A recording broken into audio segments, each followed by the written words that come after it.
வடகிழக்கு இந்தியாவின் அசாம் மாநிலத்திலுள்ள நீலாசல மலைமேல் அமைந்துள்ள மிக சக்தி வாய்ந்த பீடம் காமரூப் காமாக்ஷி பீடமாகும். இங்கு சக்தி தேவியின் யோனி விழுந்த பகுதியாகும். இந்த இடத்தில் தேவி ஸ்ரீ காமாக்ஷி என்ற காமாக்யா தேவி என்று அழைக்கப்படுகிறாள். காம என்றால் ஆசை, அக்ஷி என்றால் கண், அதாவது மனிதனின் ஆசைகளை நிறைவேற்றும் தாயாக கருதப்படுகிறாள். இங்கு பிரசவ சக்தி, வளம், மகப்பேறு ஆகியவற்றை அருளும் தாயாக காமாக்ஷி வீற்றுள்ளாள். இக்கோவிலில் மூர்த்தி இல்லை. அதற்கு பதிலாக குகையின் உள்ளே இருக்கும் யோனி வடிவ பாறை மீது நீர் எப்போதும் ஓடிக்கொண்டே இருக்கும். அதுவே காமாக்ஷி அம்மனின் சின்னமாக வணங்கப்படுகிறது.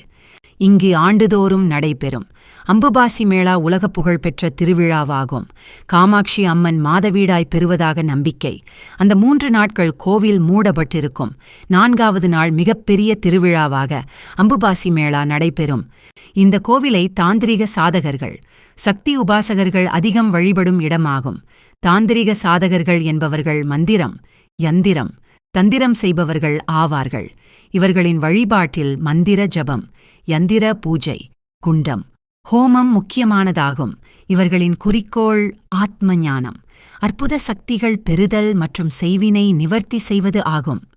சக்தி உபாசகர்கள் என்பவர்கள் சக்தி தேவியை வணங்குபவர்கள் ஆவர். இவர்களின் வழிபாட்டு முறை சில சமயம் வேத மார்க்கம், சில சமயம் தந்திர மார்க்கமாகவும் இருக்கும்.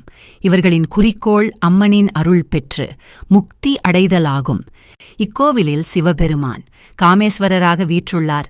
ஆகையால் காமரூப் காமாக்ஷி என்று அழைக்கப்படுகிறாள். சக்தி சிவ இணைப்பின் பீடமாக இது விளங்குகிறது. காமாக்யா அம்மன் கையில் ஆயுதமாக திரிசூலம், வாள், சக்கராயுதம், தாமரை, மணி, வில், அம்புகள், தண்டாயுதம், செங்கோல், அங்குசம், கவசம் ஆகியவற்றை ஏந்தியபடி காட்சியளிக்கிறாள். இந்த வீடியோ உங்களுக்கு பிடித்திருந்தால் ஒரு லைக், ஷேர் மற்றும் சப்ஸ்கிரைப் பண்ணுங்க.